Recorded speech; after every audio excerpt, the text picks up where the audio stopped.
For those who I have not yet had the opportunity to meet, or those that need a refresher, my name is Catherine, and I am the social worker for the Caring for My COPD program at the Grand River Community Health Center in Brantford.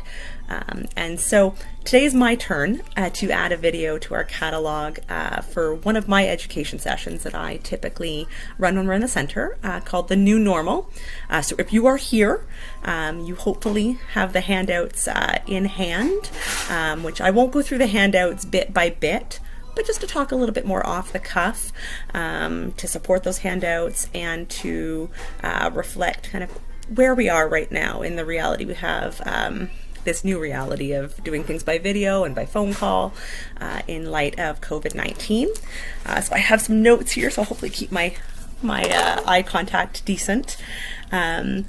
So we know that regardless of where you are with your diagnosis of COPD, so whether that diagnosis was made recently, it was made months ago, years ago, we know that change and adjustment are part and parcel of that diagnosis. So some of those changes may have come on fairly soon after diagnosis. Others may have taken time to come on. Some may still be happening now or starting to happen now, and there's a lot of adjustment that happens along the way. And so maybe you're somebody who considers yourself pretty good at managing change and adjusting to change as it happens. Maybe you're somebody who struggles a bit more to adjust with change, especially change maybe that's been unplanned or unwanted. And I think when we think about adjusting to change, we really haven't had much more opportunity than now. In this world of physical distancing, doing things by video and by phone, this is a new reality for all of us. And now we have this whole new layer of adjustment that's kind of woven in and over top of everything else that you or any of us might have been trying to work through in our day-to-day lives. But in this new temporary but new reality, we would say that being able to put some self-management practices into place is even more important. So for those maybe who are newer to program, or when we think about self-management strategies, self-management is a framework or an approach that's taken with a variety of chronic conditions, COPD being one. And the emphasis being looking on strategies that are within your control to do or to take on to ideally manage your symptoms as best you can on a day-to-day basis, to ideally avoid unnecessary medical interactions. So not being in emergency rooms, not being in walk-in clinics, maybe not being in your primary care provider's office more often than needed. And I think, and again, that being especially important right now, that if there are things that you can be doing to try to stay out of higher exposure medical settings on an unnecessary basis. And that's the emphasis today, is looking at those day-to-day things that you can do, or hopefully are doing or practicing, to take really good care of yourself on a day-to-day basis. And that really, when we talk about the program, that's talking about getting good and familiar with your day-to-day symptoms, your triggers, being well informed about the medications you're taking and how to take them, to make sure that you're getting the most bang for your buck, that you're taking those medications as prescribed and with proper technique, so that you're getting the full benefits in symptom management. And so we talk a lot in program about just, again, getting familiar with your symptoms. So knowing from one person to the next, not all of you watching this video are going to have the exact same symptoms. You're not going to experience the exact same triggers. So it's really important to know for you, what are your symptoms in terms of coughing, times you might get short of breath, phlegm production, your energy levels. So getting familiar to know, being able to check in with yourself to say, how am I doing today? Is today a pretty average day? Is today a pretty normal or new normal, a good day? Or is today a bit of a rougher day where I might need to take things a bit slower, You might need to use your rescue inhaler more often, or maybe you might notice something, maybe there's an infection brewing that might require more medical attention. We want you to know yourself and to be able to keep track and keep an eye on those symptoms. And similarly, your triggers. So knowing what typically does create increased symptoms. So knowing, and your exposure to triggers right now might be different. There may be triggers that, things like exerting yourselves, right? You know, if you're not getting out to stores and doing some of those errands, if you've got folks dropping things off or delivery services, there may be some things that you're not doing right now. So maybe you're not being as exposed to some of those triggers, but they're still good to know and to be on the lookout for, and trying to limit your exposure to triggers and having a plan of what you might do to recover if you are exposed. So whether, again, that's using your rescue inhaler, it's using the pursed-lip breathing technique that we talk about a lot in program, that having some of these tools in your toolkit to recover from those exposures. And so we know that the other part too, is keeping an eye on your stress and your worry or anxiety level. So there will be another video from me that will talk about this more in depth. But we know that right now, your stress levels may be higher than normal. And that's normal. That's to be expected. That we can say kind of, I think in the community at large, there's maybe a chronic hum of amount of stress or anxiety that may either be kind of increasing levels that maybe you were already experiencing. It may be a somewhat new experience. We may find that there's things that were causing us stress before that feel worse right now. Or there may be things that were causing us stress before that don't feel that important anymore. Maybe we've had a perspective shift. And all of that is normal. There's no right or wrong way to be feeling right now. But I would encourage you just to be paying attention to how you feel and noticing if it feels manageable or not. Because if it's not feeling manageable, those are conversations we might be having, right? Whether you're having them with our team or you're having them maybe by phone, if you're able, calling into your primary care provider's office. If you're feeling like worry or stress or anxiety or depression are getting to a level where you're not sure how to manage, or people in your life maybe are commenting that they're not sure how well you're managing, that might be a conversation worth having over the phone, just to talk about options or what might be possible or what might be relevant for you where you're at right now. And so we know there's that saying that the only constant in life is change. It's very true. We know that adjusting to change, changes in plans, changes in experience, where we live, our relationships, they're part and parcel of the human condition. And hopefully for the most part, we might adjust to those changes fairly well. We do the best we can, but we know that sometimes adjusting to change doesn't go that well. It can be quite complicated at times, and quite difficult, especially maybe when the changes we're up against were unplanned, they were unwanted, they're unprecedented. And again, so that, thinking of our context right now, the situation we're all in collectively, we don't have a roadmap for this. And so I'm a big believer that taking care of ourselves or having self-care and relaxation strategies are important all the time. But I think they're really especially important right now, again, because when there's kind of the chronic hum of stress and this disruption that's happened in how we know our lives to be, how we typically operate in the world, that it becomes even more important to really try to take good care of ourselves, to maybe be checking in with ourselves about what is or isn't in our control about our situation, right? So, a prime example is we don't have control over other people. So maybe we're having some stress about people in our lives, people we know, the neighbors that we see maybe not following directions the way that we are, or not taking the same steps, or we're hearing stories about people, and we don't have control. over how other people choose to do things, but we do have control over ourselves, our own home, our physical distancing strategies, the things that we're doing to take care of ourselves. So that's worth focusing on because we have some traction there because it's in our control.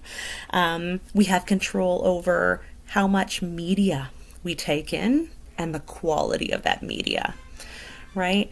So being careful, maybe watching how we feel. Are we watching a lot of the news? Are we reading a lot of things? And how are we feeling about that? If we feel like it's keeping us informed and we feel like it's under control, then we might feel okay about that. But if we find it's starting to get harder to handle, or maybe it's causing us more upset, that we might take a look at, do we need to put some limits on the media we're taking in, or maybe there's certain sources that maybe we need to take a break from, right? We want to, maybe it's important to look at who and what is most important to us right now. Right? So maybe it's whether we live with people or family, friends that are part of our social circle, thinking about just what are our priorities right now. And this can be an example of really thinking outside the box, right? So we might I think often many people have taken very easily for granted the ability to see people, right? To visit, for family to stop by, and we've had to get creative now, right, about how we keep connection. And just because connection looks different, it's happening on Skype or FaceTime, or, people are rediscovering the phone, doesn't mean it can't be meaningful. Doesn't mean that it can't increase that connection and keep us in touch, again, with those people who matter most, and hopefully that we matter most too. And that we can bring, again, some connection, some stress management, some relaxation to each other's lives that maybe we've been a big part of everybody's. Getting together has been a big stress reliever for everybody. So maybe we're doing it differently, but it's important. And it's important to look at, am I missing anything right now? Is there somebody maybe I haven't figured out a way to connect with, and to look at what are our options, or what could we try? And the other part too is, I sort of talked about this with media, but just checking in with ourselves about maybe, is there anything that I need more of right now? So maybe I want to connect more. I want to have more phone calls. Maybe I want to see the grandkids on a Skype call or whatever it might be. And that's all important. But also what's important is, what do I need less of? Right? And that's something I think media can get there too, that we might find there's some media sources that are just not serving us well. They're not serving our stress levels well. There may be maybe folks that we're hearing from that are causing us some stress. I mean, that's not impossible. So we may choose to limit some of the contacts we have, right? If we've got folks in our lives that are maybe a bit more negative to speak to, maybe a bit more gossipy in how they speak, that maybe, and if we're finding that's not sitting very well with us right now, or it's causing us more stress, that we have a right to limit that. And that limit might be temporary, and that limit might be longer, just depending again on your needs, and checking in with yourself and giving yourself permission to have limits and to set boundaries. Now, you'll see in your handouts, there's a piece about making lifestyle changes. And I think so the piece about making lifestyle changes, I think there's lots of attitudes right now as life looks different. There's folks that are kind of like, just take care of yourselves, buckle down, be safe. And then there's an attitude also that's circulating around about like, let's do all these great things and make lots of changes. So I think those could be two different extremes, and there might be overlap between. But I would just encourage you to consider, if you have been considering or you were working on any lifestyle changes, whether it's changes to our diet or activity levels, whatever it might be, just again to take stock on what's serving you well right now, because now may not be the best time for you or any of us to be making big changes, right? I would encourage you just to consider anything you might be doing, if it's going to cause you or potentially cause you kind of any unnecessary or additional stress in your day-to-day. It's worth giving it some careful thought on whether or not now is the time to take that on.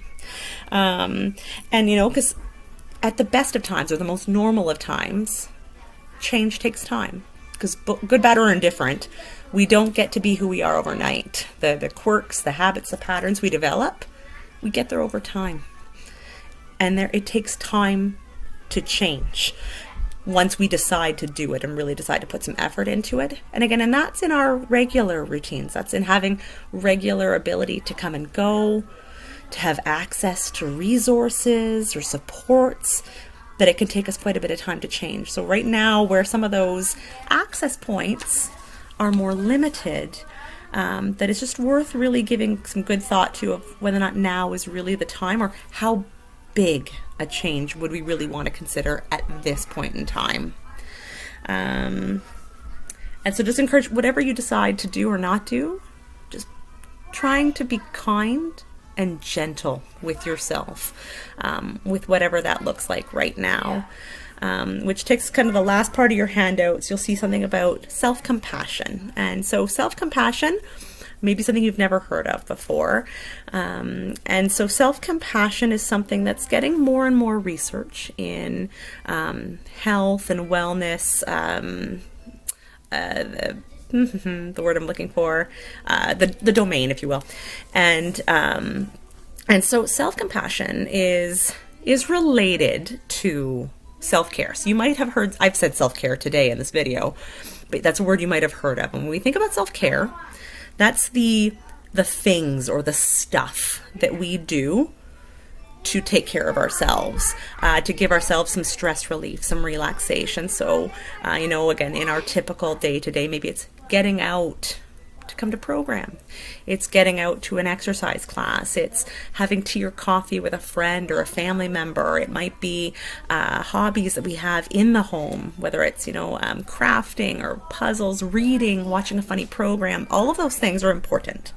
But that's the stuff. Self-compassion is more about the attitude or the mindset behind why would we even think self-care is important.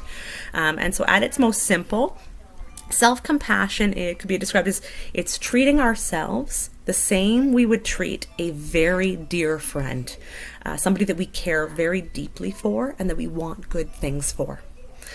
So some of you listening might be saying, well, of course I would treat myself that way, or I would speak to myself that way. And that's wonderful. That's when I would encourage you to continue doing that.